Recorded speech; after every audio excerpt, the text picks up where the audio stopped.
No, it's next Friday. Yeah.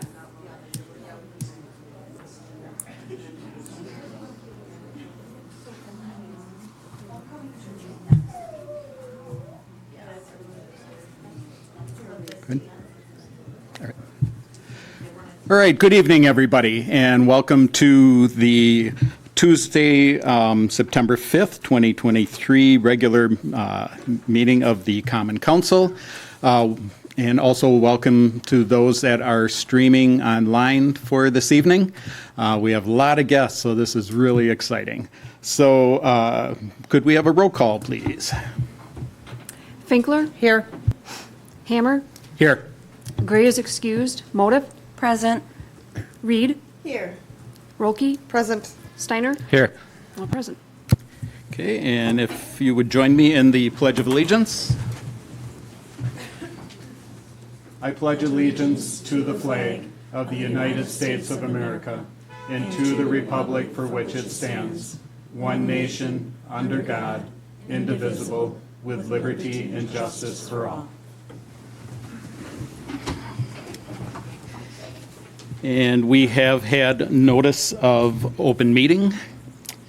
And I would look for a motion to approve tonight's agenda, although there is a, under item number 6, in regards to resolution, it says 1023, it should be number 8-23. So I would need a motion to approve the agenda with that correction. Alder Finkler will move to approve the agenda with the correction of resolution number 10 to number 8. Alder Number Motive 6. will second. Okay, I have a motion by Alder Finkler and a motion, or a second by Alder Motive to approve tonight's agenda with the correction. Any discussion? All in favor? Aye. Opposed? Agenda approved. Correspondence and communications. First, I would like to extend a welcome tonight to our new city administrator who will be starting on September 11th. Her name is Lisa Wilson. She's standing in the back there. So, doesn't want to stand, so just wave. Okay, and with that, I would invite our fire chief, Scott Hazeltine, up here for some recognition for retiring members of the Columbus Fire Department.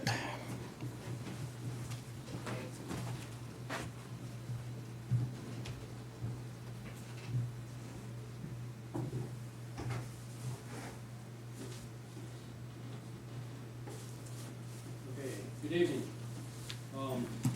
First, we have 4 people that were doing proclamations for tonight. First one. He started in, I gotta put my cheaters on, 2001 to 2009. He took a little break. Was back in 2013 to 2023. 17 years of service. Introduced you, Chris Orange. You want to come up?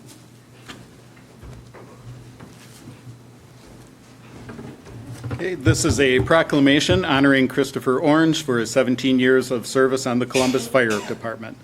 Whereas firefighter Christopher Orange was appointed to the Columbus Fire Department on February 15, 2001 by the Columbus Police and Fire Commission, and whereas firefighter Christopher Orange has served as a firefighter in 2001, resigning on March 29, 2009, approved back on July 1st of 2013, serving as a firefighter, and whereas firefighter Christopher Orange has served with dedication and bravery, often placing himself in difficult and dangerous situations to ensure the safety and well-being of others in the community, as well as those that travel through. And whereas firefighter Christopher Orange retired from the Columbus Fire Department on April 13th, 2023, after 17 years serving the community, and now therefore be it proclaimed that I, Mayor Joseph Hammer, do hereby thank firefighter Christopher Orange for his dedication and hard work and service to the Columbus Fire Department in the greater Columbus community for the past 17 years.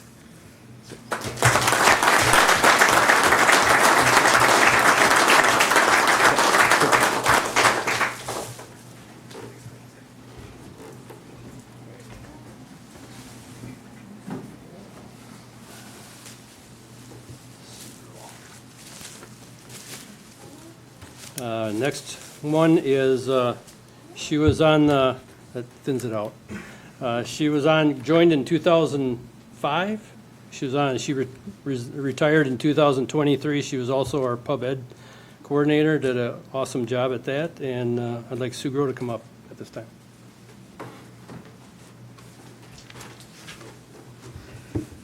So proclamation honoring Sue Gross, 17 years of service on the Columbus Fire Department. Whereas firefighter Sue Grow was appointed to the Columbus Fire Department on July 21st, 2005 by the Columbus Police and Fire Commission, and whereas firefighter Sue Grow has served many roles for the department from her beginning as a firefighter in 2005 to her promotion to public education coordinator and fire inspector, serving as a firefighter since 2005. And whereas firefighter Sue Grow has served with dedication and bravery, often placing herself in difficult and dangerous situations to ensure the safety and well-being of others in the community, as well as those that travel through.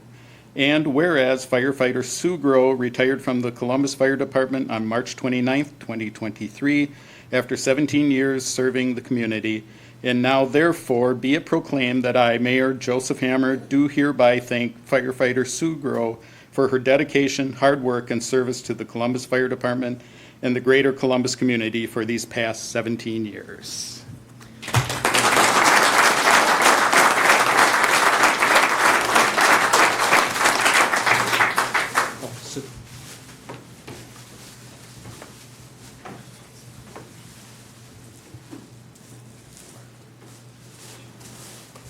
Next one is, he joined in 2004. In 2016, he was a firefighter. He became a lieutenant in 2016 to 2022, and then stepped back down to firefighter and retired. He was also our guru in Jaws of Life. He did an awesome job at it. He'll be missed. So I'd like to introduce to you Marty Powers, Lieutenant Marty Powers.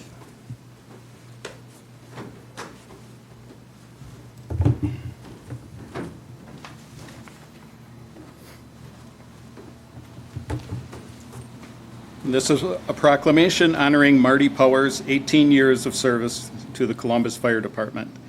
Whereas Lieutenant Marty Powers was appointed to the Columbus Fire Department on August 19th, 2004 by the Columbus Police and Fire Commission, and whereas Lieutenant Marty Powers has served many roles for the department from his beginning as a firefighter in 2004 to his promotion to lieutenant in 2016, and serving back as a firefighter since 2022.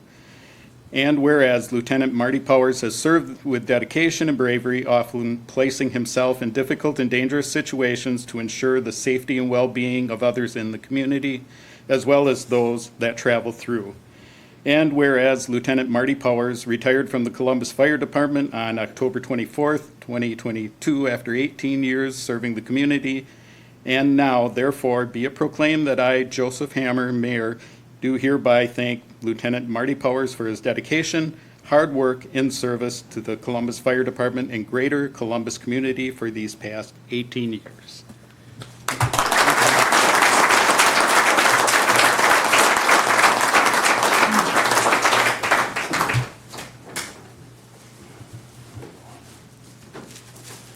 Okay, last but not least, this person joined in 2004 to 2018 as a firefighter, became a lieutenant in 2018 to 2022. He did lieutenant of equipment, then lieutenant of apparatus, and then in 2022 become assistant chief, retiring in 2023. Introduce Assistant Chief Ryan Rostad.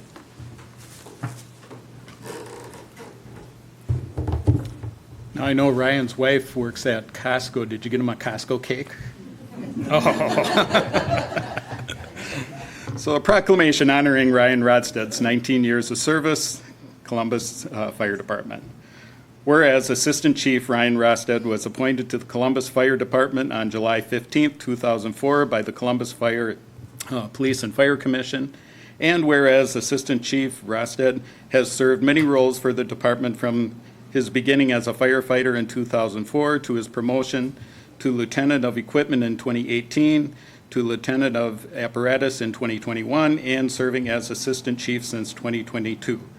And whereas Assistant Chief Ryan Rosted has served with dedication and bravery, often placing himself in difficult and dangerous situations to ensure the safety and well-being of others in the community, as well as those that travel through. And whereas Assistant Chief Ryan Rosted retired from the Columbus Fire Department on July 15th, 2023, after 19 years serving the community, and therefore be it proclaimed that I, Mayor Joseph Hammer, do hereby thank Assistant Chief Ryan Rosted for his dedication, hard work, and service to the Columbus Fire Department and the greater Columbus community for these past 19 years.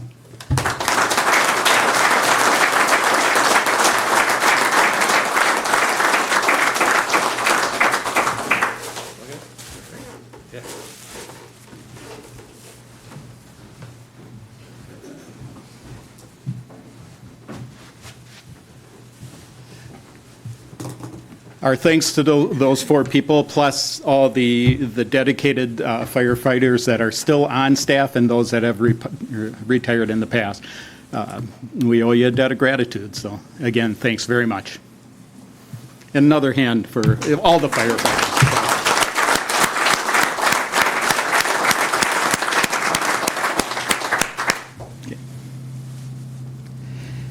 And now we move on to the next item, which is the consent agenda.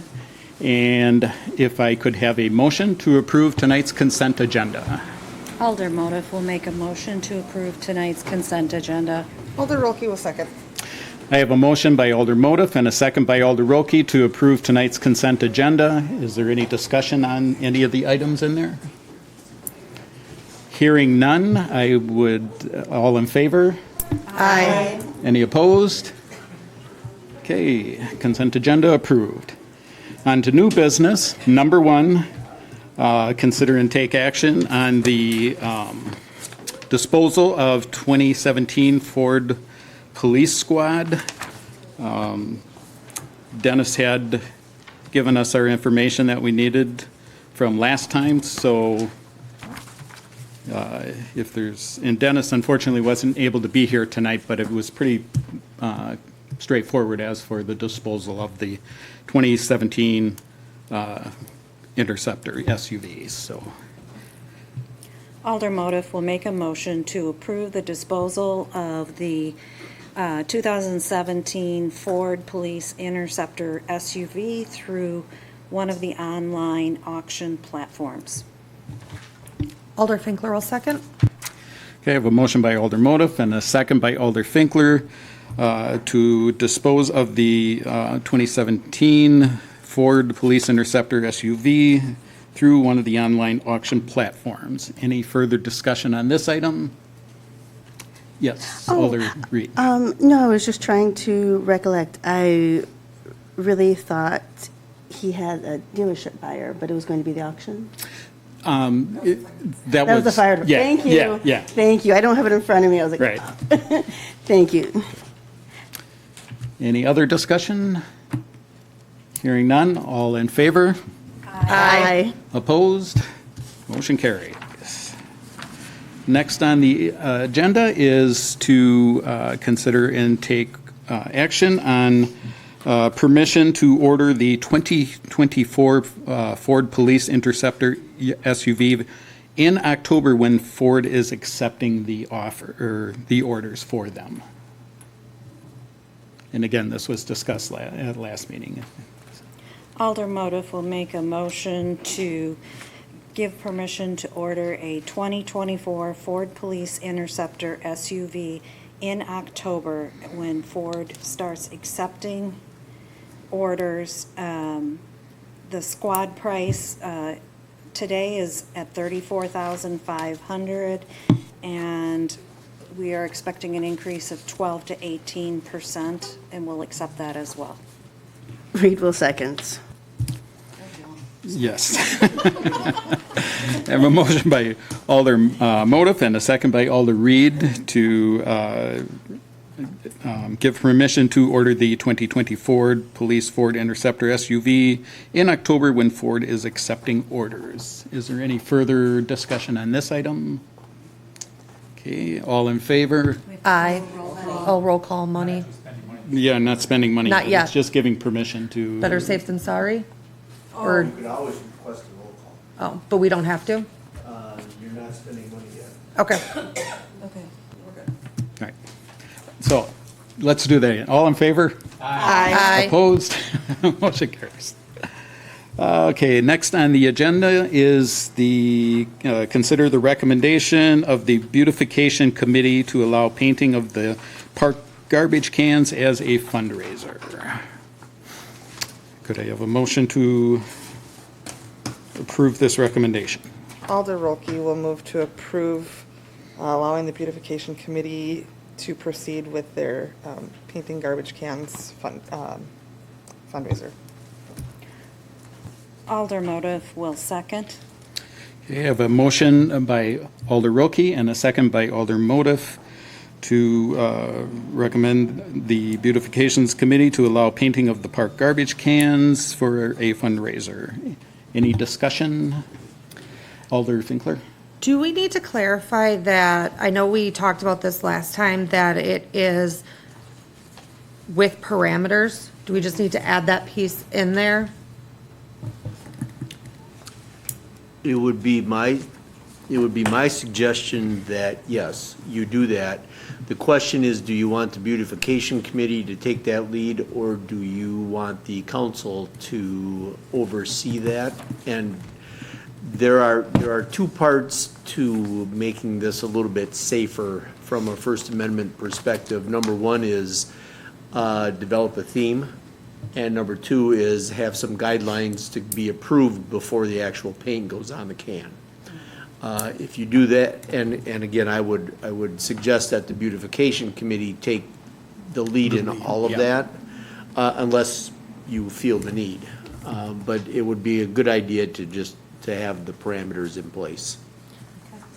That's basically what we decided last time too, and I thought we were actually gonna have, I'll amend my motion to include adding the parameters that the beautification committee sets a theme and takes the lead on making certain that the submissions follow the theme. I would like to add that the council approves their parameters after they, which I think is what Attorney Johnson was. That's not a requirement, that's up to you, as how many fingers do you want in the pie? And how much oversight do you want of this process? I still had my light on because I was still part of the discussion part before we did the amendment. I was trying to say, I thought our agreement last time was we were supposed to have this come to council with parameters. Yeah. And that's where I'm a little confused how we're handling this now by approving it and then bringing parameters back. Like, I don't care which way we do it, but how we agreed last meeting was it would come to us with parameters. I'd like to see it with the parameters. Okay, I saw it a different way. I saw us having the beautification committee doing the parameters. We got enough things that we need to be concerned about. I don't think we need to be approving everything. You have to, at some point, trust the committees and commissions to do their jobs. And again, it's painting garbage cans, which other communities do. So I guess, I just don't see this as, I think we need to trust our beautification committee. Otherwise, nothing's ever going to get accomplished if we have to keep having meeting after meeting, them coming back meeting after meeting, so. But it's just an opinion, so. Oh, Alder Reed, I'm sorry. Oh, thank you. I'm all right approving tonight as long as in our motion includes that there will be parameters that have been okayed by the council. I don't want to just keep this completely in limbo for an inordinate amount of time. But I think we need to have expectations out there. Alder Stein. I don't think we need to really put our hand onto what they're doing, because otherwise, what's the point of having them do it if we're going to just sit here and constantly micromanage whatever it is that they have going on. They're part of the city. They're appointed for this purpose. They should be the ones to be able to set these parameters as their fundraiser. I don't see why we need to constantly just overcheck these things. I think I can trust that whoever's on these committees to do their job that they're supposed to. It seems kind of silly to have it constantly come back and forth. Like, I disagree with this one, then they have to go back and do another meeting and have another one, then they come back to us. It could take like a year. And this isn't an ordinance we're creating, it's just a theme for a fundraiser. I think we just let them take care of it, and it'll be A-okay. Alder Finkler. I didn't bring that up to have another discussion, so I'm sorry it went that route. I brought it up because that was the decision that we had made last time we met. So I just want to say that. I'm fine if we approve it tonight with parameters. I'm going to leave my trust in Attorney Johnson to make sure the city's protected on that aspect. But I was just bringing it up because that's the decision that we made last time, and it sounds like we're changing it, unless I misunderstood our last meeting. That's the only reason why I brought it up. Okay, there again, I understood it that we were going to leave it up to the beautification committee to set the parameters, so. Have you first, nobody has done a second. I can second the amended motion. Okay, I have a motion by Alder Roki and a second by Alder Steiner to approve the beautifications committee request to paint garbage cans with beautification committee setting the parameters for the fundraiser. With council approval. You'd have to That vote wasn't part nay. of, yeah, that was not part of her. Yeah, you'd have to vote nay if that's how you're feeling. Yeah, okay. No, I was going to suggest that Alder Roki withdraw her motion and you start over. That's what I was going to suggest. But you have a motion before you that needs to be voted up or down. So you have a motion and a second, so go through your process. Okay. All right, so I think I stated what the motion was. Could we have a roll call on this? So.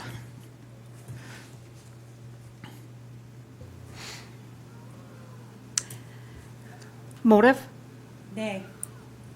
Reed, Nay. Rolke, Aye. Steiner. Aye. Finkler, Aye, motion carries. as long as Attorney Johnson's okay. That was not part of your motion, because. I didn't even make a motion.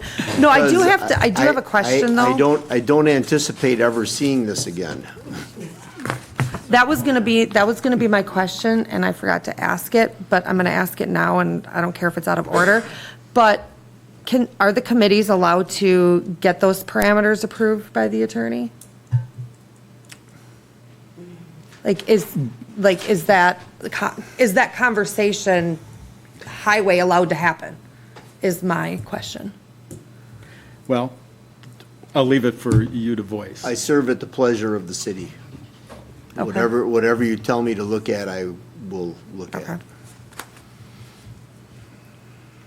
Okay. All right. On to item number 4 is to consider and take action on the beautifications committee's request to fundraise to paint a mural. And the mural would be on the side of the community center building.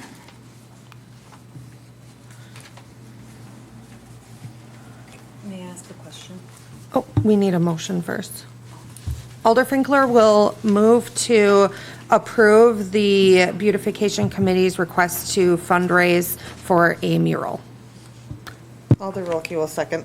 Okay, we have a motion from Alder Finkler and a second from Alder Roki to approve the mural for fundraising, and Alder Motif has a question. I just want to clarify, we are only approving the fundraising, not the mural yet.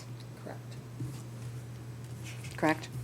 This is Okay. just for the fundraising, but the mural was,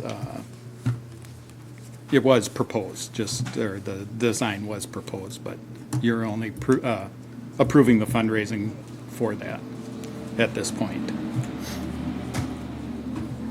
So, and Alder Reed. Oh, thank you. Yes, along the same lines, I definitely want them to fundraise. I like the location and I like the theme, but I need to see much better examples for the planning of what's going to go up there. Thank you. Alder Steiner, do you know their timeline? As far as I know, they don't have one. They're just trying to get things set in motion so that they can fundraise. Okay, They right. don't have any money. It costs a lot. Well, right. And I didn't know if they had like a proposed, They're working with an artist out of the pond. So okay. Is there any further discussion on this? Hearing none, all those in favor? Aye. Aye. Opposed? Motion carried.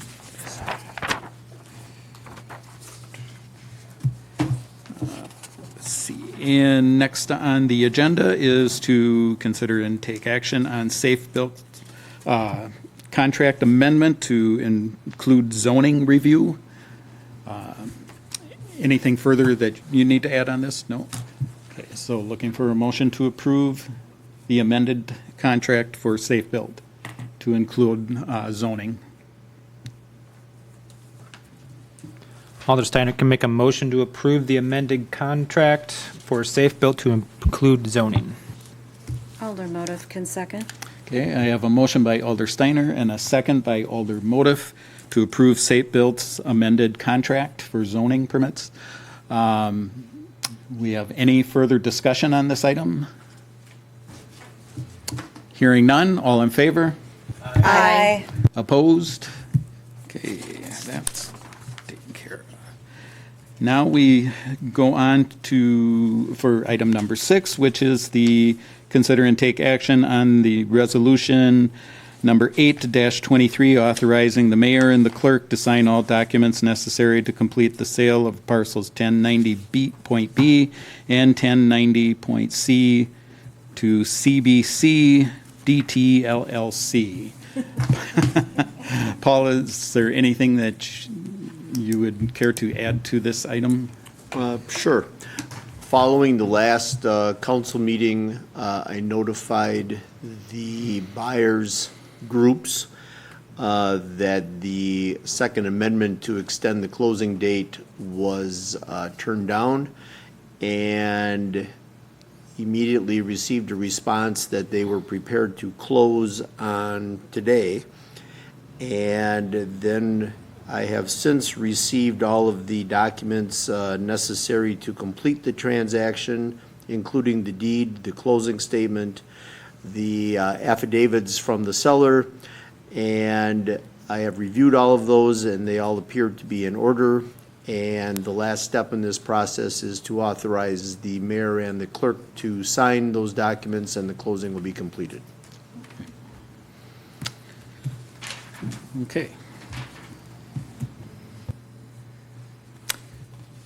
Did I have a motion for this already? I can't remember. Okay. I was trying to get it there. Hold on. Sorry.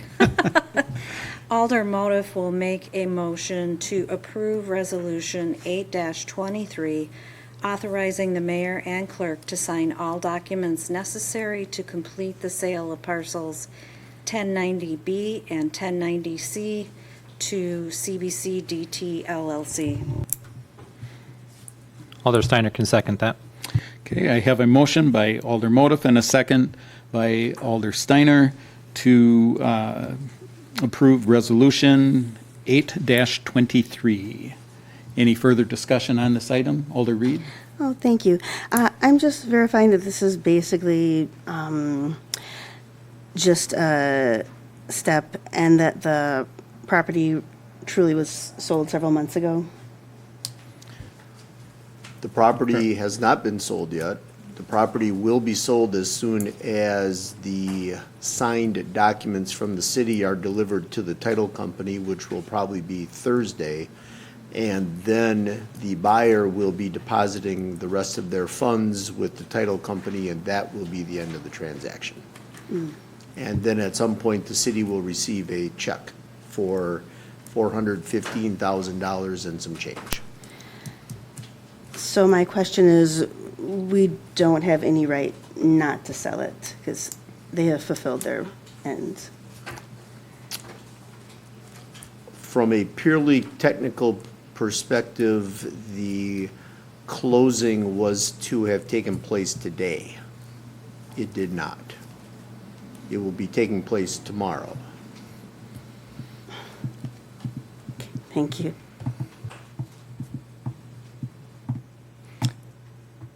Okay, you didn't have anything further? What happens if we say nay? I'll be very busy. Can we have a roll call? Well, is there any further discussion on this?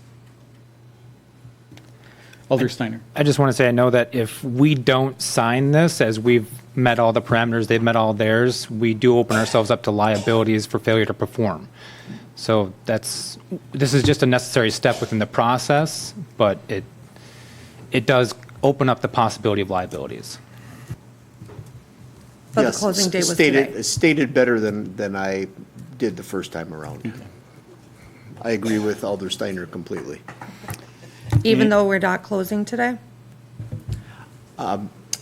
The agreement says that they had 30 days from the 4th of August to close, which was September 4th, which was a holiday, which means that September 5th would be the 30th day, which would be today, which means that if you really want to sit down and argue about the compliance, that will be a first issue.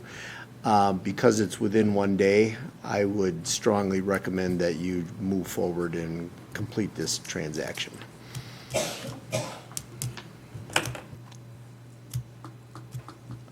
Well, Alder Finkler requested a roll call vote for this. So. Motive, Aye. Reed, Nay. Rolke, Aye. Steiner. Finkler, Nay.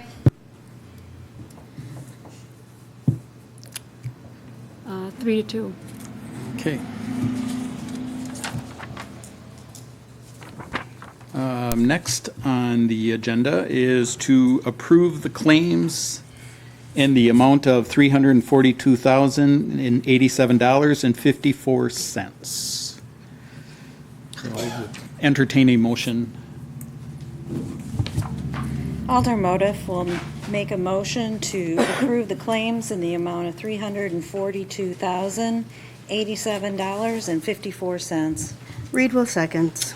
Okay, I have a motion by Alder Motif and a second by Alder Reed to approve the claims. Any further discussion on this item? Hearing none, could we have a roll call? Motive, Aye. Reed, Aye. Rolke, Aye. Steiner, Aye. Finkler. Aye. Motion carries.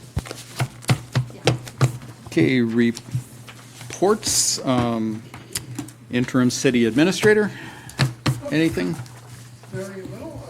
As I mentioned, next week will be my last official week, a few days here with Lisa. You want to hit your microphone?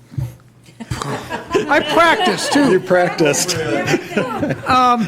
So I'll be here next week for a few days at least, a day, minimum 2 days the most. And if need be, to do some of the work on the budget for the council and some other matters, I may be at the 19th meeting, depending on if Lisa would like me here. So Okay. that's all. We're working very diligently on the budget, and hopefully next week we'll have at least a draft so that we can go over it with a new administrator. Thank you. Okay. But the only thing that I have is I was able to attend the League of Municipalities Chief Executive Workshop up at the Osthoff Resort in Elkhart Lake. Met with other mayors and city administrators and village presidents and such, and it was a great experience. you know, as a city, you think you're in it all alone, but you're not, because everybody's going through some of the same issues that you're going through. And believe it or not, Columbus does not have the worst roads in the state of Wisconsin. So, because if you listen to other mayors and village administrators and such, you'll hear that other communities have bad roads too. But we're doing our best with what funds we have available to take care of what we have. So, but it was a great experience, and met a lot of great people there. So that's all I have. So with that, I would look for a motion to adjourn. I will move to adjourn. Steiner can second. I have a motion by Alder Finkler and a second by Alder Steiner to adjourn. All in favor? Aye. Regular meeting is adjourned. Does anybody need 5 minutes, or do we want to just go straight through? Okay. In that case, just going to roll right into it.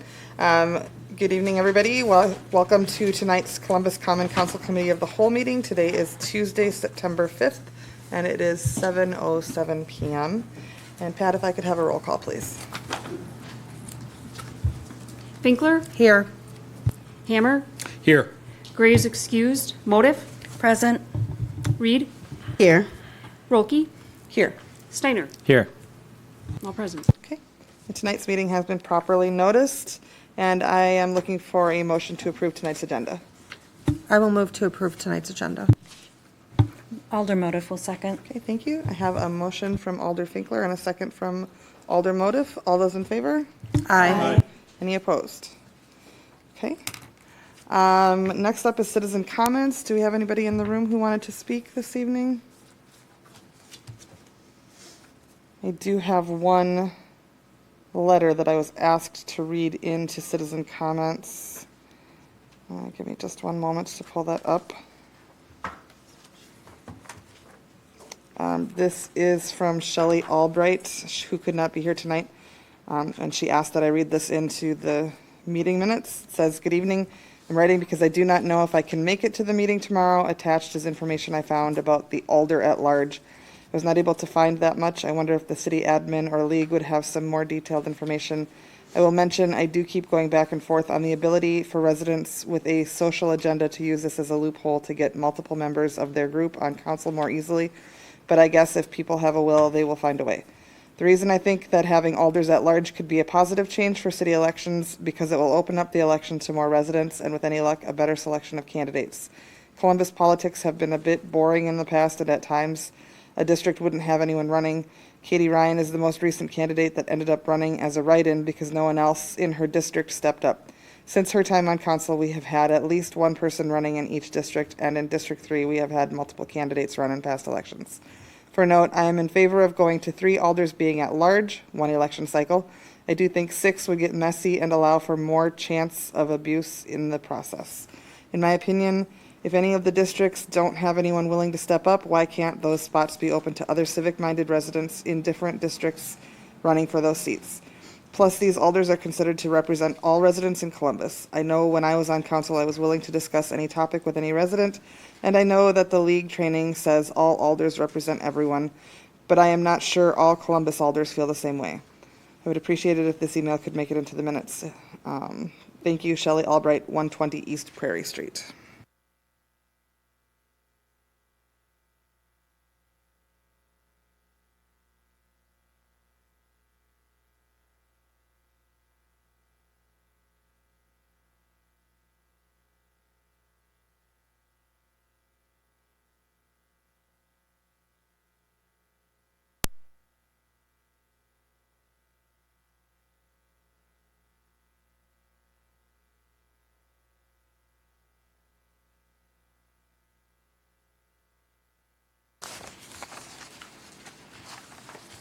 And I will just open it up for any comments or questions from anyone. No?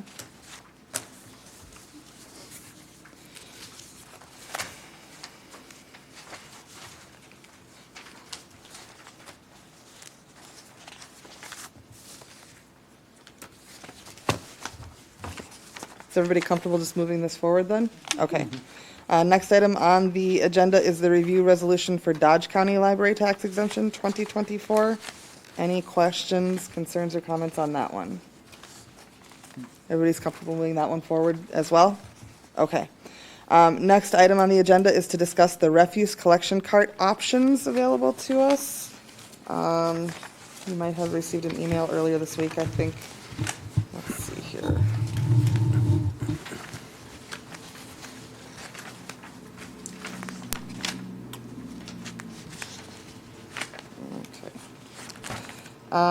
Just to summarize what's here, currently the carts we're utilizing are leased from Columbia County. Columbia County proposal is to charge the city $56,000 to purchase the carts from them, or 48 cents per household over the 5-year contract.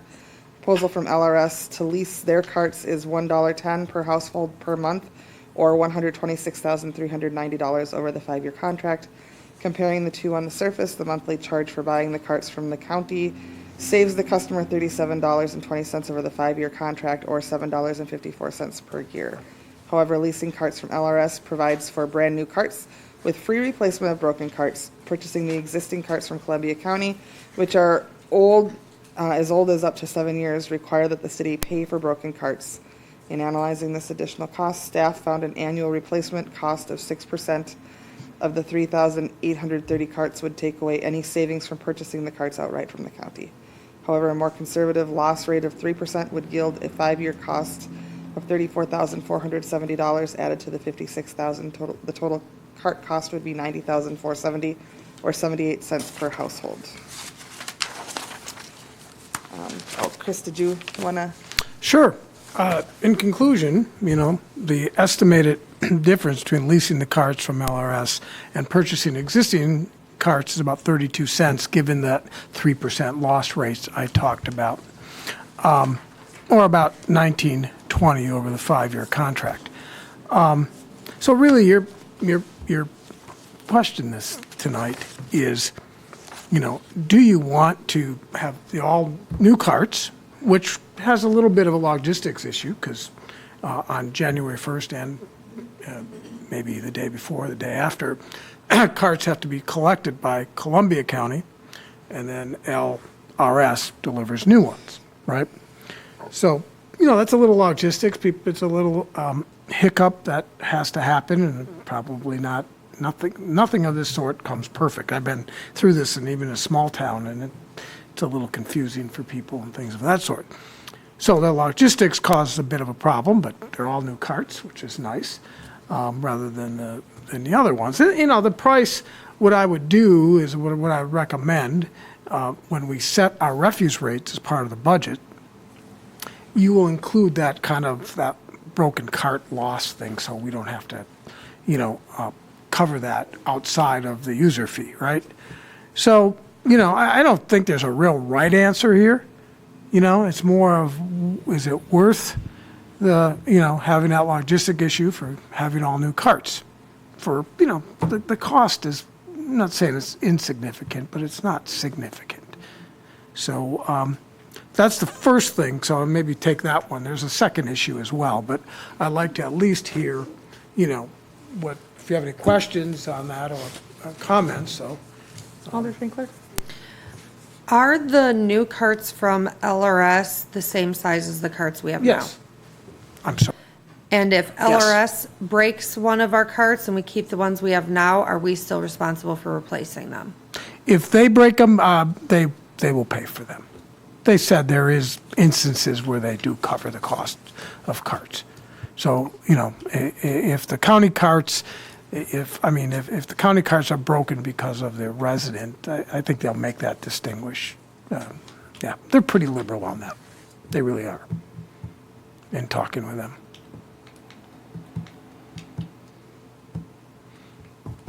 Anybody else have any other motives? My thoughts are to go for new carts. I know when I purchased my home, it came with broken carts. I have to imagine that there are plenty of other people in a similar position with broken carts, and that's just too big of a pain in the butt. Alder Reed? As much as I prefer reusing things that one has. I'm leaning towards the new carts. I could see a 6% replacement rate as being too low because we're not dealing with new carts. I just have trouble seeing our old carts surviving, a total of like 12 years. Seems a little ambitious, so I'm leaning towards the 95%, sorry, not 95%, the 95 cents per month charge with new ones, which was probably what it would come out. It's not 95. 95 is in the next item. So, just, sorry, Chris, say LRS, say we keep the Columbia County carts and LRS just through normal picking up, dumping, setting down, because I've seen sometimes how hard those things get set down. If it would break during that, yeah, I think they have a where's the liberal responsibility? They have a liberal policy on that, according Okay. to their manager. They don't want to make anyone mad, and if they say, "Hey, you broke my cart," Yeah. they'll probably replace it. I've just noticed how hard sometimes those things get set Yeah, down, they and do. it's- So- yeah. There's also loss or I stuff. would just look at this as how often are we actually fixing or having carts replaced? I mean, we could purchase these carts outright and then replace them as needed. Is it really going to save anything? Is it going to be an issue? How many carts do they go through in a year, as opposed to replacing everything again and then just hoping that you're going to recoup that cost throughout the course of 5 years? It seems like these carts probably can last quite a while. The carts that I have have been there since pretty much we got Columbia County, and that was years ago, and they're still in good order. 7 So years ago. I had one cart replaced because the cap broke, but that was about it. It wasn't anything major. So, I mean, these carts are pretty durable, despite the longevity that they've been there. I don't think it's really necessary for us to get brand new carts every time we change over to a new company if the carts are still viable and working. We just replace them as needed as we go along. Alder Schwenkler? Do we have any stats on how many carts a year we replace because they're broken? No. Currently? Okay. I would have put Where it in did there. the 6% come from then? My head. Okay. I asked the person who, from LRS, how often do they replace carts, but, she didn't have a really good answer. I just thought, that I use the 6% because that would almost break us even. So that's how 6% we break even. Right. And, I wanted to give you that perspective rather than, and so I used the 3% because, I think there will be some savings, and I think I wanted to reflect that. But that savings is, is not enough really to go either way. So, I think it's getting the new cart. And frankly, I'm not sure how happy the county will be that we are rejecting their carts either. We negotiated, they originally started at $105,000 for these carts, so, but that's why I did the 6%, because that kind of gives you a perspective. I know this is probably a question also that you might not know, but what is the life expectancy of these carts? I think that's a great question. I always say carts about 10 years depreciation, some say 7. So it's under 10 and probably above 5. Yeah, and I we're at can- 7 now. Yeah, so I can say that we're in that kind of, but again, that doesn't mean they can last 20 years. But I'm just saying, when they probably on their books, they have a depreciation schedule. And I kind of remember, from useless information I keep, that's kind of the number. Alder Reed? Oh, thank you. I guess, what is our obligation to make a decision for this January? Could we continue to use the Columbia County ones for 3 more years and then see how the rates are looking? I wouldn't recommend that. I mean, you could, yes. I'm sure we could come up with a deal with them to do that. And sure, the idea would be, based on your best thing I could think of, and I don't know if they'd go for it, is, hey, Columbus County, we're going to keep these for 3 more years, they'll depreciate it, we'll give you 10,000 at the end, something like that. But I think both sides needs to have a decision, I really do. I think that decision right away is what you need to do, if I may be so bold to recommend that.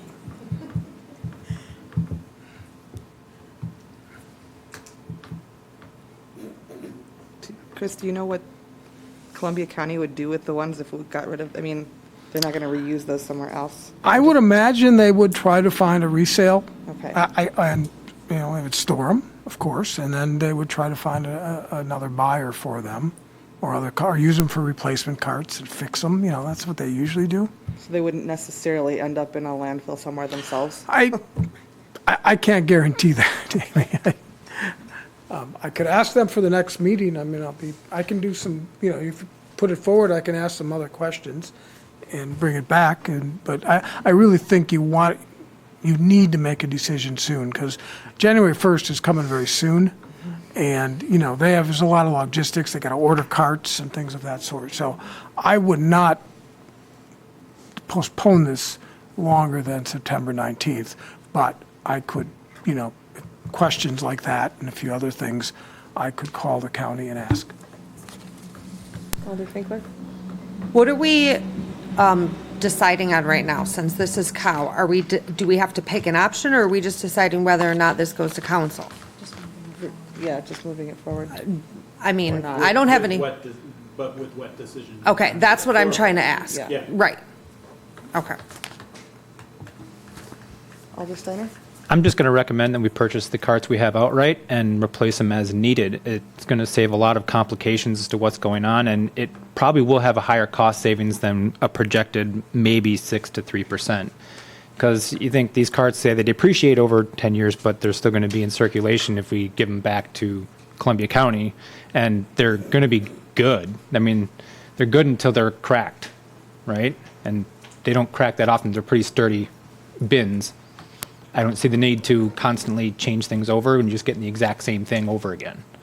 And this way we can save everyone in the city a little bit of money for as long as the carts last. I think I would tend to agree with that myself. Alder Reed? Well, thank you.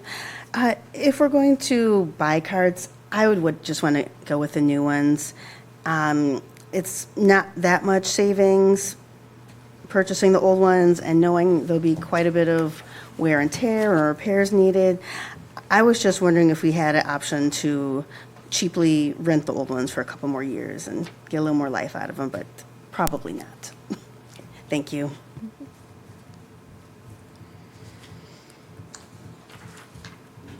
I don't know, I agree with Alder Steiner.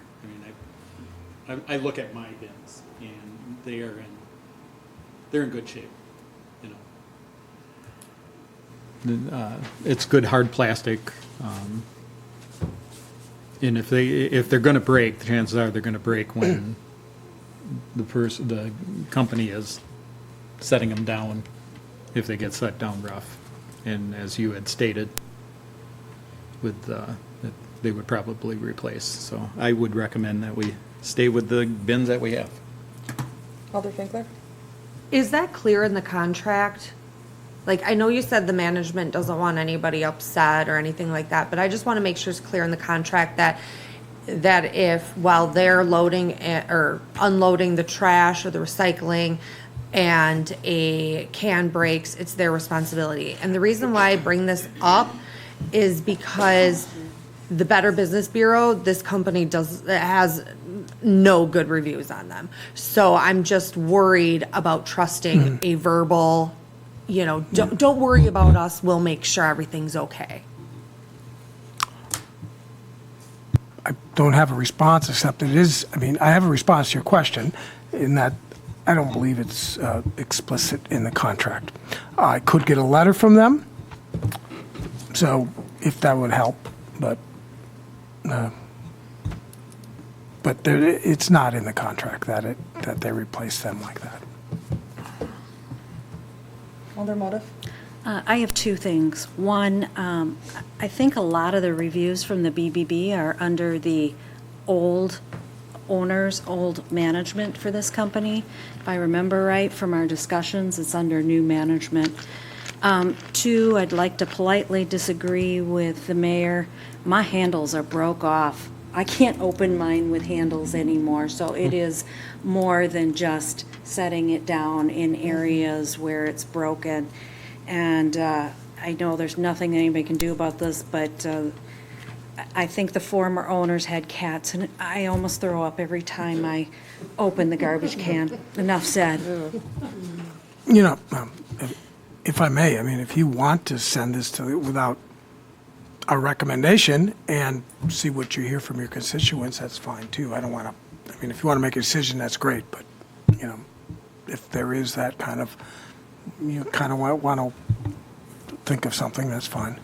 Alder Finkler? Yeah, I did reach, I mean, I did reach out and ask for some feedback from folks that, you know, I do have on Facebook for this. And I think more people were concerned, like, they didn't really answer the question as much about whether or not to keep the old cans versus the new cans as they were concerned about the service that be provided, because I think it was like 2023 reviews on the Better Business Bureau. So it's like, so I'm wondering if we're going to get muddied by that. I think that's my biggest concern is whether or not we're going to get that good customer service from them. And our carts are already 7 years and they're already pretty much their life expectancy. So I say new carts.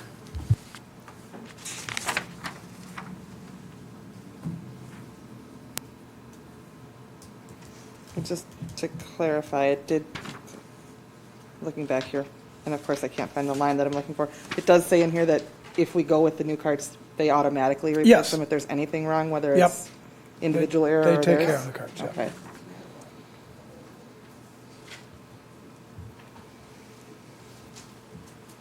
I kind of hate the idea of more things ending up in a landfill. I mean, one of the things that I was intrigued about when we first started talking about this was if there was a company that was going to do more item recycling, but in terms of the longevity of the carts themselves, I guess I would have to tend to agree that if they're going to replace them, no matter what the problem is, if we get new carts, it's probably, in my mind, that might be worth it.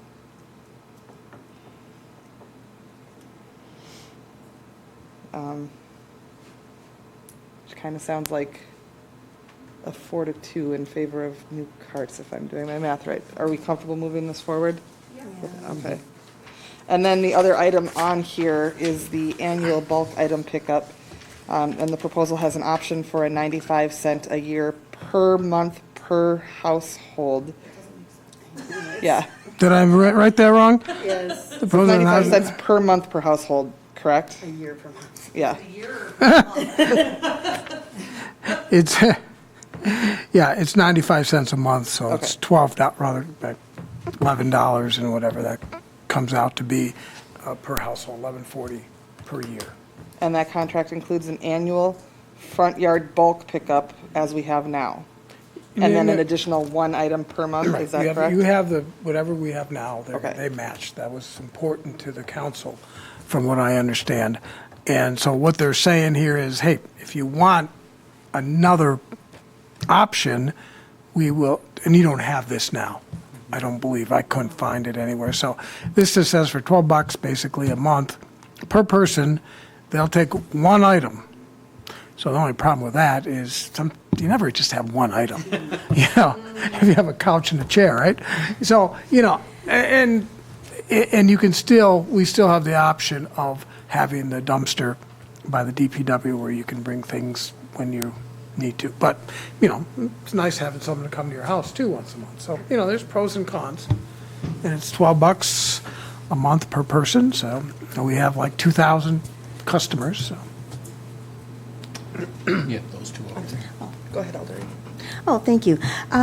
So I'm very interested in the first part. This part's the 95 cents per month for having one annual bulk pickup.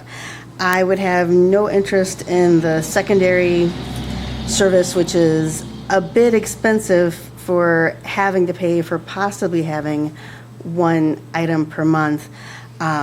For those with one item per month, we do have the city service of calling DPW and like $30 or possibly more depending on the item something can be picked up if someone has a need. But I want to go with the first part, for one bulk pickup. So no additional. No. Alder Steinman? Obviously, the annual pickup was negotiated in our contract at the beginning, and that's grand, and it was a good thing to keep. A lot of people like that. 95 cents a month actually isn't a bad deal for a bulk item pickup. We can go to the DPW and charge you about $15 to throw away a TV. But since we have the annual bulk pickup, I don't think it's necessary. If you really desperately have to get rid of something, you go to DPW and toss it. Otherwise, you just wait till the end of that year where the bulk pickup is and toss it all out there at once. Or just throw it out there and hope somebody picks it up, one or the other. But, I mean, I don't think it's necessary to charge 95 cents a month for one bulk pickup to happen. If I recall, when this was being all presented, I believe LRS said that you can call them and arrange for a separate pickup if you would need it. Now, granted, I don't know what, was it 50? Yeah. Okay. Ouch.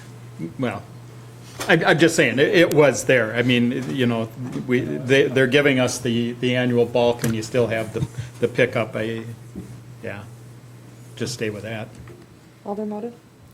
I am in support of the extra 95 cents a month. I think that's a steal considering what you have to pay to have somebody privately come pick it up, to have LRS come do an extra trip, and it's still cheaper than dropping it off at DPW. And based on the amount of feedback I received when we were originally doing the garbage contracts, it's really important to our constituents that they have regular bulk pickup. Alder Finkler? I just have a question on the math, so I just want to understand this. So the last sentence in this says, adding this to the total 2024 cost would be $217.20 with new carts and $213.36 with Columbia County carts. So is that including the $11.40 a year? If so, we're only raising $3 and some odd cents, or $4 roughly, to add the one bulk and new carts. Because if that's the case, then why not? It's only $4 more with new carts and bulk pickup monthly. Adding this total would cost two, so total is 205 versus 201, right? And then this would be $11. So $11 to 205. Yeah, that is right. So it's because the 1140 to 205 and 1140 Oh, I to see. So you have 201. to compare, it would be either 205.80 or or 217.20. Yeah, or Compare 201 and those two, 213. and then, okay, just I had see. Maybe I should have put it together, but But I think that's, I mean, that's pertinent information for the new carts too. It's only a few dollars a year for new carts. So I just, not to go back to that conversation, but just pointing that out. I just want to, I think a bulk item, and I should have checked this out, I don't think bulk items include TVs. Just so you know, just if you're thinking you can drop off. Right, because that's separate, so I want to make sure that you still would have to bring that to the DPW or do we have an annual electronic pickup like that in communities? Yeah, so, okay. Fireman's Park? Plenty of options. Yeah, they had one down at the River Road, the waste, and the recycling center, so, this past year, so. For me, just the night of the last bulk pickup, I know my kids and I were just dragging stuff to the curb forever, and I've got more junk accumulated since then, so if I'm doing my math correctly, the difference between old carts and new carts plus an additional bulk pickup a year is like a little more than $1 a month. It's $15.24 for the entire year for new carts and the extra item per month for bulk pickup. To me, that's All right. that's good money. I mean, that makes sense to me. And I personally, individually, would love the additional bulk pickup. Alder Schwenkler? Yeah, and I think if your neighbors don't use it, you're friendly with your neighbors, you can throw items on theirs too, so, and, you know, Mayor Hammer? Just as, I have no problem with adding that option for the one per month, but that's for one item, and we have to emphasize Yeah. somehow to our community that they can't be, once a month, they cannot be throwing everything, to the curb, Right. and then it sits there. Yeah. So, What they do, they call. and- Right, but I mean, and we're say- just gonna. yeah, but some people will think As this that. gets put out, we have to somehow get the word out, so. But, Yep. so, yeah. Alder Reed? Oh, thank you. I still prefer that we don't go with the one item per month. I think they'll just wind up being quite a mess, like a literal mess of piles of junk all over, and sometimes at the wrong time of the month. I just prefer the simplicity of the one big pickup. Makes it like Christmas.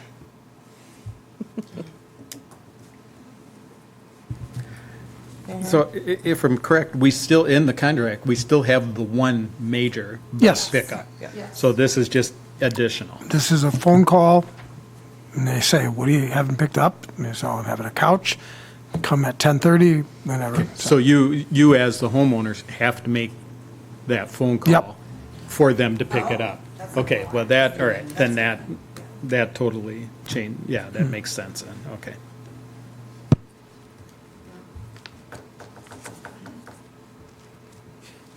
So I guess we have a consensus on moving forward with new carts for the next meeting. What is the will of the council in terms of the bulk pickup? well, can we just move it forward to be voted on? And that gives everybody 2 more weeks to noodle over it? I mean, I don't know why we have to have it, this one doesn't have it either or I mean, this or that, like the other one did. True. Okay. Is everybody comfortable moving it forward to vote on? Okay, Yep. perfect. One comment, if I may. What would be say next week, there was still an issue where we couldn't make a decision on it. First meeting in October, would that be too I late? can find out, but I know that they've been pushing me a lot, because Okay, I all was right. supposed to finish this a while ago. Okay. And Brandon handed it to me, and I said, oh, okay. Well, then so I was a little late to begin Right. with. Well, I And, realize that so I- going I- into October doesn't give a lot of time. But, so. I'll find out, but I really think you should do it on the 19th. Yeah. Just to clarify, I asked to have, to move it to council, so then we will have a decision next meeting. Not cow, so then it can be delayed again. Okay, I just want to make sure. We'll move both forward to the council meeting for the 19th. Which brings us to agenda item number 9, discuss council member at large versus by district. Are you going to leave? I have a quick question on this one. Is the decision that Cow is going to make is whether or not we're going to proceed with it? Or is the decision that Cow is to make is whether or not to send it to our ordinance ad hoc committee for discussion and add that to the list for that? I guess that's my question. We'd have to go to common council to go on to the ad hoc. Well, that's my question. Yeah, turn your light on, or your thingy on. But yeah. I'm pretty sure it has to go through common council to create the ordinance for the ad hoc Okay. to go through the Okay. process. And just, Chris, I think you were saying this decision might require a charter change, like you? I'm not sure. Not sure? Okay. In some jurisdictions, Yes, Okay, yes. yeah. You currently have an ordinance that is consistent with state law, and this would be a deviation from state law, which is something that you can do, but it just requires a charter ordinance, which is a slightly different form of adopting an ordinance. It requires publication, and it requires a 60-day waiting period before it is enacted in order to give members of the public the opportunity to object. And in How does some that- communities, it's 2/3 vote. I'm not sure if it. I believe that is correct. Is it? Okay. I'm not 100% positive, but I think that is. Sometimes it is. And a referendum wouldn't necessarily be required, just that 2/3. Continue your conversation, I'll be with you. Alder Stein. I just want to say, I don't think this is a good idea. At-large creates a whole mass of problems when it comes to elections. You have discriminatory issues, you have issues with, you could have everyone on one block basically be on council. And our city is not very big, but there are differences between different areas. We have issues with stormwater. Well, what affects over people on Castle Ridge may not affect people on James Street, may not affect people over, on Water Street or Waterloo. I mean, until you live in those areas, it's really difficult to ascertain what really you should have. Creating these districts allows you to focus more on, I'm from here. We had an issue where we had a company wanting to go into the old Gar Plastics. It was a chemical company. There were concerns there, the people that lived right next to it. If everyone is on the other side of the city, they may not see that as an issue because they're not there experiencing it. They may say, oh, well, it's just a business. They're going to be responsible, right? These things that's why the districts are created, is to create that sort of centralized focus of, this is your alders, these are who you're representing you. Yeah, we represent everyone, but it also limits the election process, so you're not having to go all across town getting twice as many signatures just to get onto a ballot. And on the other hand, you have 3 people you're electing. So one person can get elected in with almost no votes simply because that's all you have. And that's not really fair on situations either. Granted, there are times when you don't have a number of people campaigning, but keeping that open allows for the lack of discrimination. It's better to have the districts, and you lose a lot of legal liabilities with that as well. I just think it's not a really responsible way to go about things, especially if we plan on growing our city. It's going to get larger, you're going to have different areas, more people. Need to centralize these elections to make sure that nobody is left out. Alder Finkler. So I guess my question is, in some of the research that I've been doing, is that it is more typical for smaller cities and communities to do at-large than by districts. Attorney Johnson, do you know, is that correct for Wisconsin? That's what I found. So, and if you're saying, because like where I'm confused is you're saying we're deviating from state law, why would a majority of smaller communities deviate from state law to do this? Remember, you have to differentiate between cities and villages first. Because cities generally follow the district and villages do not. Okay. So that's one thing to pay attention to.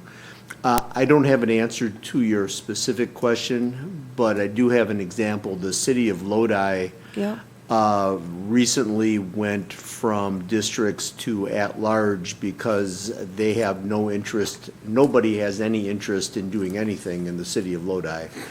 And that remains true, even though they are now at-large. They still can't get people to run, so that didn't solve their problem at all. After that, it's purely a choice. As to how you want to do this. And as long as I have the floor, if you don't mind, 2/3 vote is required for the adoption of a charter ordinance. The charter ordinance is published as a Class 1 notice. There is a 60-day waiting period before it is effective. If within that 60-day period, a number of electors of the city equal to or but not less than 7% of the votes cast can object, and if they object and file the appropriate petition, then it goes to a referendum. So there's a lot of steps that may or may not take place. The primary and the charter ordinance has to be memorialized in a permanent book kept by the city clerk and sent to the Secretary of State. So, but at the end of the day, it's an ordinance that changes what your existing ordinance already is, and there's a lot of hoopla. But it does require a 2/3 vote. Thank you. Alder Motive. I am not in favor of making a change. I think that it's set up and it's working well. I want to repeat what Adam Steiner said, and that's that, having the different districts, it allows us to focus on the specifics and the special parts of that district. But I'd also like to rebut the sort of something that was said earlier. Even though we represent our districts, it's our job still to represent the city as a whole and do what is best for the city as a whole. And that would not change if we made anything different and put everybody at large. We still are thinking about the city as a whole. So I don't think we should change anything. Oh, thank you. I am also not in favor of going at large. I thought Adam presented the concerns eloquently. I just see that as I see going at large as being a disservice to the city, and that it would just allow friend groupings 3 at a time at lightning speed the following year, going to being an entire council based on a single tiny neighborhood, which would not be in the best interest of the public good. So I would prefer to leave things as is. Okay, I don't have a support for it one way or the other than to say that if this were to be brought forward, in my personal opinion, then it should go to referendum, because it should be the people that decide, not this body. So that's my only comments on that. So. Alder Finkler? Does this have to follow all the steps that you mentioned before it can go to referendum, or is it something that we can have go to referendum? The city can do a referendum whenever it wishes. I generally caution against doing referendums. Number one, they get to be rather expensive. Number two, there's always difficulty with wording the question the way that it should be worded. And number three, that's what you guys are paid for, is to make these decisions. But the referendum is an option that you would have. I mean, I get, there's pros and cons to every decision. I just feel like if we can send an ATV decision to referendum, I feel like this is a bigger decision than the ATV decision. So I would rather see this go to referendum. However, I mean, there's pros and cons. I asked Kyle about this before he even, because I do have multiple constituents asking about this and asking me to have it on the agenda.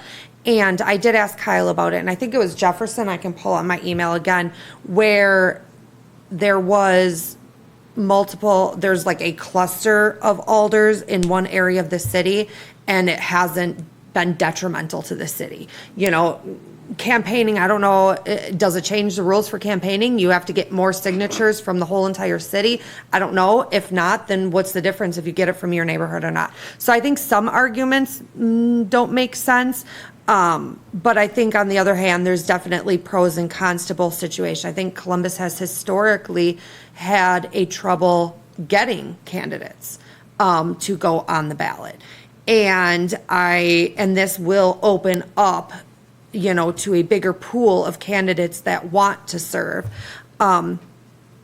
So, I mean, I just would like to hear everybody's pros and cons. So that's one of the reasons why I asked for it to be on the agenda, not necessarily 100% one way or the other. I don't think with a city our size, we're going to see problems from it, because there's other areas that have done it and with cities of our size, and it hasn't been a problem. So.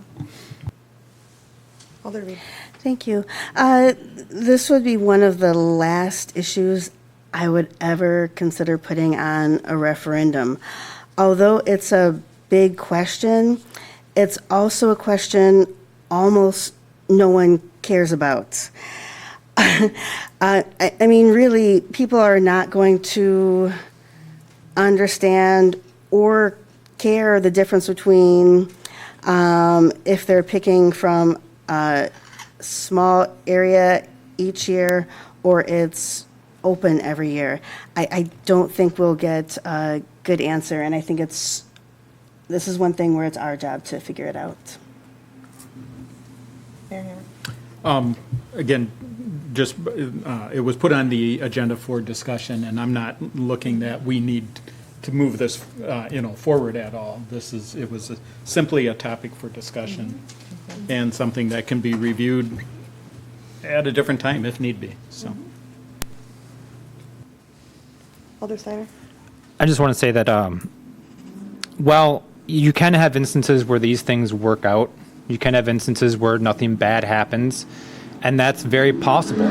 But when you have situations where you're opening up the possibility of something bad happening, you can have people joining in, a group of friends who are trying to get something passed, and that's the only reason that they're joining up for council. That can cause a lot of detriment with any city, big or small. We're in a state where we're trying to build this city up to where it needs to be. We're trying to get it to grow. Changing this just opens up a whole nother slew of problems that we have to attend with, different things we have to argue with and have a discussion over. And is it really worth going through that when we have a full council? We have a full elected council, not just someone who was written in or somebody who was appointed. We have a full council.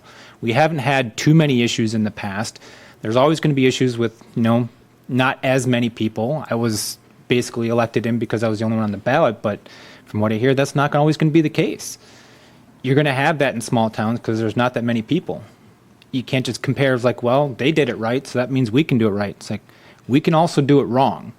I don't think it's really necessary to open up that possibility. Let's keep things as safe as we possibly can and allow us to grow in the way that we're supposed to. Okay. Any final thoughts for today? Amy, do you have any thoughts? Honestly, I can see pros and cons to it. I guess the question that keeps looming for me, I know it when I was first appointed, when we were discussing as a board raising the salaries for the mayor and the alders, there was a question mark of when that decision was made, how far out did it have to go? Because, sorry, I think I just scared everybody in the audience. Because you can't technically vote on your own. Mm-hmm. So, like, if we were to do this, which election cycle? Because obviously you're voting for or against yourself, depending on, so there's a lot of questions in my head about the proper procedural way to do it. I can see some merit to having alders at large, but honestly, if I ran the world and I was making the decision myself, I would almost rather see an additional body or two bodies on this council and have a couple people at large and still have two per district so that there was a kind of a combined effect. That'd be my preference, personally. There's definite merit to having at large. You could also create extra districts if you want to have that fun. I mean, if you wanted if you wanted to go to smaller districts to have more concentrated representation, you could create 4 districts if you wanted to do that. And you can do the combination. I'm not overly familiar with how that would work, but you can do, one of you suggested, one elected, one at large, type. You can do whatever you're comfortable with, and there are ups and downs to all of it. Mm-hmm. So, I mean, it's just making a choice. Alder Reed? Oh, thank you. Yeah, I just don't see the point of going at large and how this is actually going to bring in more interest. I feel like if someone wanted to run one year, they would. There's a spot every single year that they could try for. I just don't understand what we're trying to possibly do. I think the theory of this is, for example, the election cycle that I was on the ballot. I was the only one that was contested on the ballot. I think the theory is that it would give the opportunity that everybody that wants to serve council to be able to have an opportunity to be on council, not depending on the district. And, so I think saying that, I think we have a higher chance of having more people interested in actually wanting to be on council than, let's say, a bunch of friends getting together and committing 2 years of their time for one topic. Like, we're going to go back to the garbage can argument here. And so I think that's just like the theory behind it, is that we have seen such an imbalance in Columbus.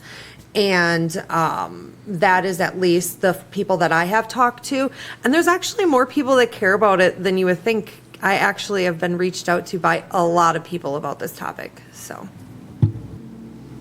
And I think it's just because people are frustrated because District 3 is the only one that's got multiple people on ballots and the other districts don't. And there's multiple people in District 3 that want to be part of council, but only one person can. But then, you have people on council that sit for years. And I understand that frustration of other people, and even though, I'm here, I can still understand that frustration. Alder Motive? I think to make this decision is a large process. And to make it happen, whether it's changing the charter ordinance, whether it's a referendum or whatever, again, is a large process. This council has a lot on its plate right now, and adding that, I think, is too much at this time. We have a new city administrator coming in. We've got budget sessions coming up. We just have some things that we need to focus on instead of this at the moment. And if somebody wants to propose it to come back at a later time, I personally would be probably more open to discussion, but right now I'm not.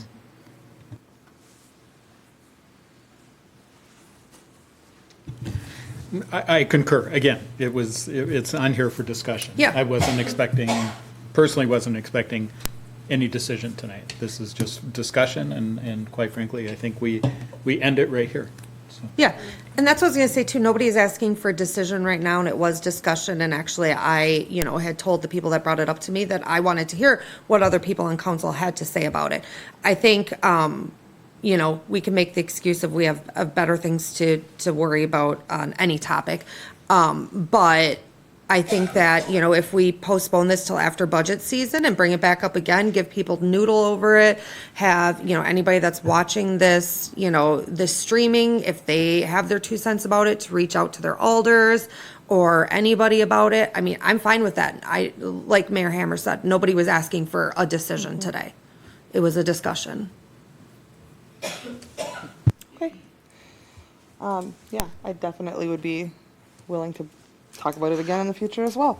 So after budget, or, we say future and it's just going to go into the ether. I would be comfortable focusing on it after budget myself. Okay. Yeah. All right.